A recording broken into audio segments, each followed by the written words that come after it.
ಮತ್ತೊಂದು ಕಡೆ ಬಿಜೆಪಿ ರಾಜ್ಯಾಧ್ಯಕ್ಷ ಸ್ಥಾನದ ಅಧಿಕೃತ ಘೋಷಣೆಗೂ ಮೊದಲೇ ಬಿಜೆಪಿಯಲ್ಲೂ ಕೂಡ ಬಹಳಷ್ಟು ಕಸರತ್ತುಗಳು ನಡೆದಿವೆ. ಕೇಂದ್ರ ಸಚಿವರನ್ನ ರಾಜ್ಯಾಧ್ಯಕ್ಷರನ್ನಾಗಿ ಮಾಡೋ ಪ್ರಯತ್ನದ ಜೊತೆಗೆ ರಾಜ್ಯ ನಾಯಕರುಗಳಿಂದ ವರಿಷ್ಠರು ಮಾಹಿತಿ ಸಂಗ್ರಹದ ಕೆಲಸವನ್ನು ನಡೆಸಿದ್ದಾರೆ. ಈ ಮಧ್ಯೆ 3 ದಿನಗಳ ಕಾಲ ದೆಹಲಿಯಲ್ಲೇ ಇರುವ ವಿಪಕ್ಷ ನಾಯಕ ಆರ್ ಅಶೋಕ್ ನಡೆ ಬಹಳ ಕುತೂಹಲವನ್ನ ಮೂಡಿಸ್ತಾ ಇದೆ.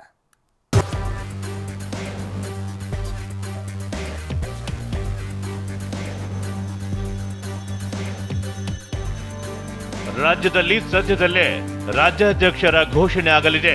ಅದು ಅತಿ ಶೀಘ್ರದಲ್ಲೇ ಕರ್ನಾಟಕವೂ ಕೂಡ ಒಳಗೊಂಡಂತೆ ರಾಜ್ಯದ ಅಧ್ಯಕ್ಷರ ಘೋಷಣೆ ಸದ್ಯದಲ್ಲೇ ಆಗ್ತದೆ. ರಾಜ್ಯಾಧ್ಯಕ್ಷರ ಬದಲಾವಣೆ ಸುಳಿವು ಕೊಟ್ಟ ವಿಜಯೇಂದ್ರ ಎಲ್ಲವೂ ಕೂಡ ಸರಿ ಹೋಗ್ತದೆ, ಆತಂಕ ಪಡ್ತಕ್ಕಂಥ ಯಾವುದೇ ವಿಚಾರಗಳಿಲ್ಲ. ಬಾಕಿ ಇರುವ 6-7 ರಾಜ್ಯ ಘಟಕಗಳ ಜೊತೆಯಲ್ಲೇ ಕರ್ನಾಟಕ ಬಿಜೆಪಿ ಅಧ್ಯಕ್ಷರ ಹೆಸರನ್ನ ಹೈಕಮಾಂಡ್ ಘೋಷಣೆ ಮಾಡುವುದು ಖಚಿತವಾಗಿದೆ. ಯಾವಾಗ ಮತ್ತು ಯಾರು ಎಂಬುದು ಇನ್ನೂ ಸ್ಪಷ್ಟತೆ ಇಲ್ಲವಾದರೂ ಜುಲೈ 2ನೇ ವಾರದೊಳಗೆ ಈ ಪ್ರಕ್ರಿಯೆ ಮುಗಿದು ಹೋಗುವುದು ನಿಚ್ಚಳವಾಗಿದೆ. ಈ ಮಧ್ಯೆ ರಾಜ್ಯಾಧ್ಯಕ್ಷ ಸ್ಥಾನದ ಕುರಿತಾಗಿ ಕಳೆದ 6 ತಿಂಗಳಿನಿಂದ ಕೆಲವು ಗಂಭೀರ ಬೆಳವಣಿಗೆಗಳು ನಡೆದಿರುವ ಬಗ್ಗೆ ಕುತೂಹಲಕರ ಮಾಹಿತಿಗಳು ಹೊರಬಿದ್ದಿವೆ. ಬಿಜೆಪಿಯಲ್ಲಿ ಆಗಾಗ ಆಕ್ಟಿವ್ ಆಗುವ ತಟಸ್ಥ ಬಣ ಕೇಂದ್ರ ಸಚಿವ ವಿ ಸೋಮಣ್ಣ ಅವರನ್ನ ರಾಜ್ಯಾಧ್ಯಕ್ಷ ಸ್ಥಾನಕ್ಕೆ ಏರಿಸುವ ನಿಟ್ಟಿನಲ್ಲಿ ತೀವ್ರ ಪ್ರಯತ್ನವನ್ನು ನಡೆಸಿತ್ತು. ಕೇಂದ್ರ ಸಚಿವ ಸ್ಥಾನದ ಜೊತೆಗೆ ಅಧ್ಯಕ್ಷ ಸ್ಥಾನ ಆದರೂ ಓಕೆ ಎಂಬ ಮನಸ್ಥಿತಿಗೂ ಸೋಮಣ್ಣ ತಲುಪಿದ್ರು. ಆಗ ನೀವು ಕೇಂದ್ರ ಸಚಿವರಾಗಿಯೇ ಒಳ್ಳೆಯ ಕೆಲಸ ಮಾಡಿ ಎಂದು ಹೈಕಮಾಂಡ್ ಹೇಳಿದ ಕಾರಣ ಪ್ರಸ್ತಾವನೆ ಅಲ್ಲಿಗೆ ಡ್ರಾಪ್ ಆದಂತಾಗಿದೆ. ಇನ್ನು 6-7 ತಿಂಗಳ ಹಿಂದೆ ರಾಜ್ಯಾಧ್ಯಕ್ಷ ಸ್ಥಾನಕ್ಕೆ ಬಿವೈ ವಿಜೇಂದ್ರ ಬದಲಾಗಿ ಬೇರೆಯವರನ್ನ ನೇಮಿಸಲು ಹೈಕಮಾಂಡ್ ಗಂಭೀರ ಚಿಂತನೆ ನಡೆಸಿತ್ತು ಎಂಬ ಮಾಹಿತಿಯು ಈಗ ಲಭ್ಯವಾಗುತ್ತಿದೆ. ಬಿಜೆಪಿ ರಾಷ್ಟ್ರೀಯ ಅಧ್ಯಕ್ಷ ಜೆಪಿ ನಡ್ಡಾ ಭೇಟಿ ಮಾಡಿದ ಮಾಜಿ ಮುಖ್ಯಮಂತ್ರಿಯೊಬ್ಬರು ವಿಜೇಂದ್ರ ಹೆಸರಿಗೆ ಪರ್ಯಾಯವಾಗಿ ಹಿಂದುಳಿದ ವರ್ಗಗಳ ಕೋಟಾದಲ್ಲಿ ವಿ ಸುನಿಲ್ ಕುಮಾರ್, ಲಿಂಗಾಯತ ಮತ್ತು ಪಂಚಮಸಾಲಿ ಕೋಟಾದಲ್ಲಿ ಅರವಿಂದ್ ಬೆಲ್ಲದ್ ಮತ್ತು ದಲಿತ ಕೋಟಾದಲ್ಲಿ ಅರವಿಂದ್ ಲಿಂಬಾವಳಿ ಅವರನ್ನ ಪರಿಗಣಿಸಬಹುದು ಎಂಬ ಅಭಿಪ್ರಾಯವನ್ನು ಸಲ್ಲಿಸಿದರು. ಸ್ವತಃ ಸುನಿಲ್ ಕುಮಾರ್ ಜೊತೆಗೆ ವರಿಷ್ಠರು ರಾಜ್ಯಾಧ್ಯಕ್ಷ ಸ್ಥಾನದ ಬಗ್ಗೆ ಚರ್ಚಿಸಿದ್ದು ಆಗ ಸುನಿಲ್ ಕುಮಾರ್ ಕಡೆಯಿಂದ ಸ್ಪಷ್ಟ ನಿಲುವು ವ್ಯಕ್ತವಾಗಿರಲಿಲ್ಲ.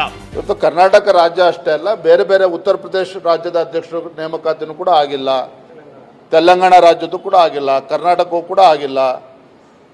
ಅದು ಅತಿ ಶೀಘ್ರದಲ್ಲೇ ಕರ್ನಾಟಕವೂ ಕೂಡ ಒಳಗೊಂಡಂತೆ ರಾಜ್ಯದ ಅಧ್ಯಕ್ಷರ ಘೋಷಣೆ ಸದ್ಯದಲ್ಲೇ ಆಗ್ತದೆ. ಇದರ ನಡುವೆ ಕಳೆದ ಮಂಗಳವಾರವೇ ದೆಹಲಿಗೆ ಹೋಗಿರುವ ವಿಧಾನಸಭೆ ವಿಪಕ್ಷ ನಾಯಕ ಆರ್ ಅಶೋಕ್ 3ನೇ ದಿನವೂ ದೆಹಲಿಯಲ್ಲೇ ಉಳಿದುಕೊಂಡಿದ್ದಾರೆ. ಇದರ ಮಧ್ಯೆ ಮತ್ತೊಂದು ಕಡೆ ಅಸಮಾಧಾನಿತರ ಬಣ ಇಂದು ಮತ್ತೆ ಬೆಂಗಳೂರಿನಲ್ಲಿ ಸಭೆ ಸೇರಿ ಜುಲೈ 2ನೇ ವಾರದಲ್ಲಿ ನವದೆಹಲಿಗೆ ತೆರಳಿ ವರಿಷ್ಠರನ್ನ ಭೇಟಿ ಮಾಡುವ ಚಿಂತನೆಯಲ್ಲಿದ್ದಾರೆ. ಇನ್ನು ತಮ್ಮ ನವದೆಹಲಿ ಭೇಟಿಗೆ ಸ್ಪಷ್ಟನೆ ಕೊಟ್ಟಿರುವ ರಾಜ್ಯಾಧ್ಯಕ್ಷ ವಿಜೇಂದ್ರ, ವಿಪಕ್ಷ ನಾಯಕರಾಗಿ ಅಶೋಕ್ ಉತ್ತಮ ಕೆಲಸ ಮಾಡಿದ್ದು ಅವರು ಬೇರೆ ಕೆಲಸಕ್ಕೆ ಹೋಗಿರಬಹುದು ಎಂದು ಬ್ಯಾಟಿಂಗ್ ಮಾಡಿ ತಮಗೂ ಒಳ್ಳೆಯದಾಗುತ್ತೆ ಎಂದು ವಿಶ್ವಾಸ ತೋರ್ಪಡಿಸಿದ್ದಾರೆ. ಯಾರು ಮುಂಚೆನೇ ಬಹಳ ಅಸಮಾಧಾನವನ್ನು ತೋಡ್ಕೊಳ್ತಾ ಇದ್ರು, ಈಗ ಪಕ್ಷದಿಂದ ಹೊರಗಿದ್ದಾರೆ. ಯಾರು ಪಕ್ಷ ವಿರೋಧಿ ಚಟುವಟಿಕೆ ಮಾಡಿದ್ದಾರೆ ಅವ್ರನ್ನೂ ಕೂಡ ಪಕ್ಷದ ಹೊರಗಡೆ ಇದ್ದಾರೆ.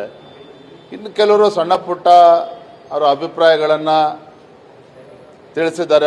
ನಾನು ಕೇಂದ್ರ ಸಚಿವರಾಗಿರ್ತಕ್ಕಂಥ ಪ್ರಹ್ಲಾದ್ ಜೋಶಿ ಅವರು ಮತ್ತು ಇನ್ನು ಕೆಲವು ಮುಖಂಡರುಗಳು ಏನೇ ಸಮಸ್ಯೆ ಇದ್ದರೂ ಕೂಡ ಅದನ್ನು ಬಗೆಹರಿಸಬೇಕು ಅಂತೇಳಿ ಈಗಾಗಲೇ ಪ್ರಹ್ಲಾದ್ ಜೋಶಿ ಅವರು ಜವಾಬ್ದಾರಿಯನ್ನು ಕೂಡ ತೆಗೆದುಕೊಂಡಿದ್ದಾರೆ. ಎಲ್ಲವೂ ಕೂಡ ಸರಿ ಹೋಗ್ತದೆ, ಆತಂಕ ಪಡ್ತಕ್ಕಂಥ ಯಾವುದೇ ವಿಚಾರಗಳಿಲ್ಲ. ನಾವು ಯಾವುದೋ ಒಳಜಗಳದಿಂದ ಅಧಿಕಾರಕ್ಕೆ ಬರಲ್ಲ, ಹೋರಾಟದಿಂದಲೇ ಅಧಿಕಾರಕ್ಕೆ ಬರ್ತೀವಿ ಅಂತ ಮಾಜಿ ಶಾಸಕ ಎಂಪಿ ರೇಣುಕಾಚಾರ್ಯ ಹೇಳಿದರು. ಭಾರತೀಯ ಜನತಾ ಪಾರ್ಟಿ ಯಾವುದೋ ಒಳಜಗಳಿಂದ ನಾವು ರಾಜಕಾರಣಕ್ಕೆ ಬರಲ್ಲ. ನಮ್ಮ ಹೋರಾಟಗಳು ಸಂಘಟನೆ ಸಾಮರ್ಥ್ಯ, ನಾವು ಅಧಿಕಾರಕ್ಕೆ ಬರ್ತೀವಿ. ಇನ್ನು ಆರ್ ಅಶೋಕ್ ದೆಹಲಿಗೆ ತೆರಳಿರುವ ಕಾರಣ ವಿಪಕ್ಷ ನಾಯಕರ ಸ್ಥಾನದಲ್ಲಿ ಏನಾದರೂ ಬದಲಾವಣೆ ಆಗಬಹುದಾ ಎಂಬ ಕುತೂಹಲವು ಶುರುವಾಗಿದೆ. ಒಂದು ವೇಳೆ ಬದಲಾವಣೆ ಆದಲ್ಲಿ ಶಾಸಕ ಮತ್ತು ಬಿಜೆಪಿ ರಾಜ್ಯ ಪ್ರಧಾನ ಕಾರ್ಯದರ್ಶಿ ಸುನಿಲ್ ಕುಮಾರ್ ಹೆಗಲಿಗೆ ಜವಾಬ್ದಾರಿ ಏರಬಹುದು ಎಂದು ಹೇಳಲಾಗುತ್ತಿದೆ. ಆದರೆ ಅಶೋಕ್ ದೆಹಲಿ ಭೇಟಿಯ ನಿಜವಾದ ಗುಟ್ಟು ಏನೆಂಬುದು ಇನ್ನೂ ಬಹಿರಂಗವಾಗಿಲ್ಲ. ಆರ್ ಅಶೋಕ್ ದಿಢೀರಾಗಿ ದೆಹಲಿಗೆ ಹಾರಿದ್ದು, ಅವರ ಬೆನ್ನಲ್ಲೇ ವಿಜೇಂದ್ರ ಹೋಗಿ ಬಂದಿದ್ದು, ಮಾಜಿ ಮುಖ್ಯಮಂತ್ರಿ ಯಡಿಯೂರಪ್ಪ ಮತ್ತೆ ಬಿಜೆಪಿ ಕಚೇರಿಗೆ ಬರಲಾರಂಭಿಸಿದ್ದು, ಹೀಗೆ ಕಳೆದ 1 ವಾರದಿಂದ ಬಿಜೆಪಿಯಲ್ಲಿ ಅಚ್ಚರಿ ಎನ್ನಬಹುದಾದಂತಹ ಬೆಳವಣಿಗೆಗಳೇ ನಡೀತಾ ಇದೆ. ಈ ಮಧ್ಯೆ ಬಿಜೆಪಿ ರಾಜ್ಯಾಧ್ಯಕ್ಷರಾಗಿ ವಿಜೇಂದ್ರ ಅವರೇ ಮುಂದುವರಿದರೆ ಪ್ರಧಾನ ಕಾರ್ಯದರ್ಶಿಗಳು ಸೇರಿದಂತೆ ಸಂಪೂರ್ಣ ತಂಡವೇ ಬದಲಾಗುವಂತಹ ಸಾಧ್ಯತೆಗಳೇ ಹೆಚ್ಚಾಗಿದೆ. ಬಾಕಿ ಇರುವಂತಹ 7-8 ರಾಜ್ಯಗಳ ಜೊತೆಗೆ ಕರ್ನಾಟಕದ ಬಿಜೆಪಿ ಅಧ್ಯಕ್ಷ ಯಾರು ಎಂಬುದನ್ನು ಬಿಜೆಪಿ ಹೈಕಮಾಂಡ್ ಘೋಷಣೆ ಮಾಡುವಂತಹ ಪ್ರಕ್ರಿಯೆ ಬಹುತೇಕ ಜುಲೈ 2ನೇ ವಾರದೊಳಗೆ ಮುಕ್ತಾಯವಾಗಲಿದೆ. ಪ್ರಾಣೇಶ್ ಜೊತೆ ಕಿರಣ್ ಹನ್ನೆಡ್ಕ, ಟಿವಿ9 ಬೆಂಗಳೂರು.